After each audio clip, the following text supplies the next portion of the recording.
power unit we just talked about. This doesn't work, look like, but doesn't mean that it's useless.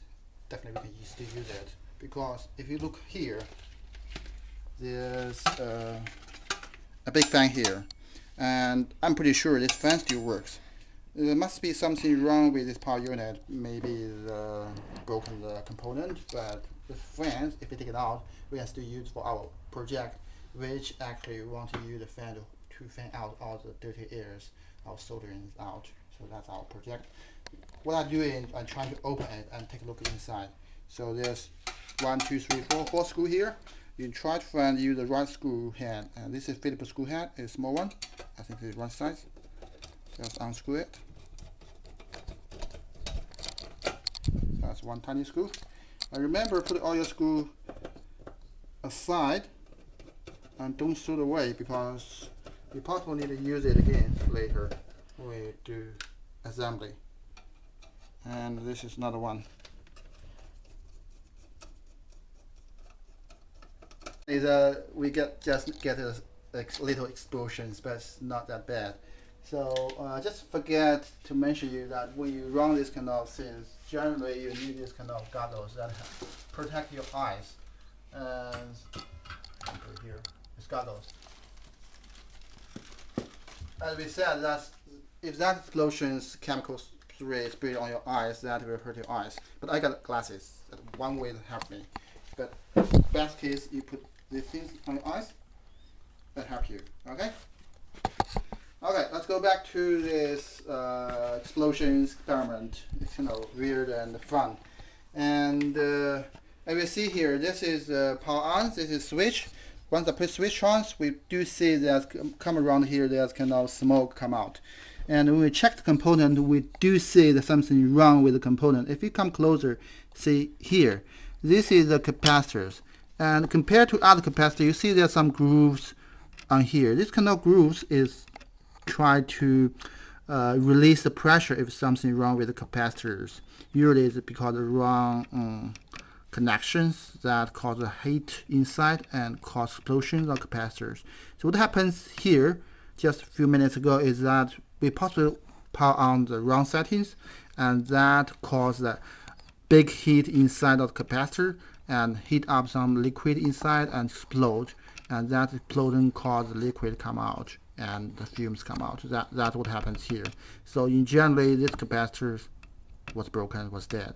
I'm not sure. So what happens if I pour it on again? So possible the other capacitor will keep on broken until all the board was gone. So that's one kind of fun things we have experiment. Should we try again?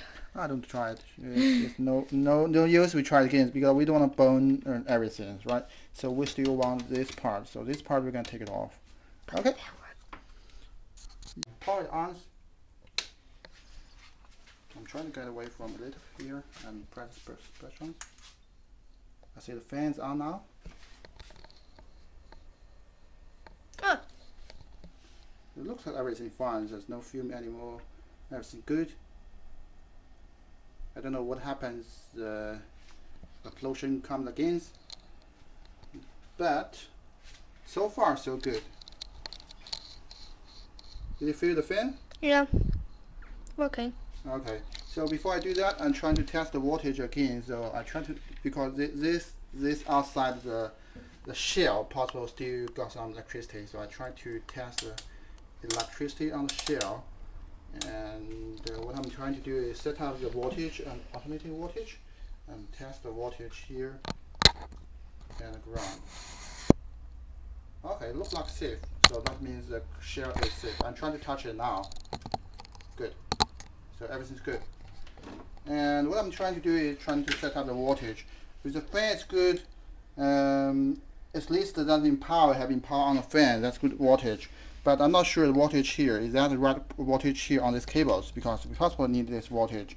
I'm trying to set up the voltage on direct voltage, because this power unit generally just converted the alternative voltage, AC voltage, from 220, 230 to around 12 volt DC direct volt 12 or 5. Okay, so that's the reason I change it to 5. I don't have 5, I go to 20. And trying to put the probes on again and the black one and the red one, see what happens. So I put my black probe in the black lines that's around here. Yep. And now I'm putting my red ones here. Should be some 5 voltage or 12 voltage on the multimeters, not here. Okay.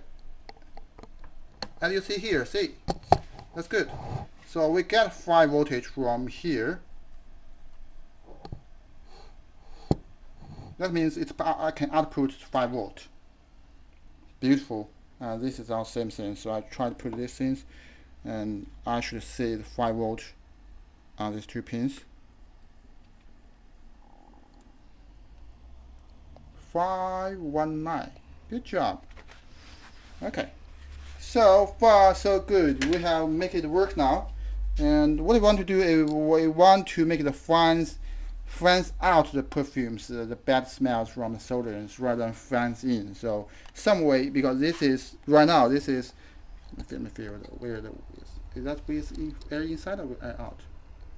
I don't know. Let's try to test it. So what we do is try to get the paper, and use the paper test is air in, air out. Look like, see? The air actually blows out, not in. If it's in, that means this paper will be sucking like this. Look like it's pulling out. That's expected.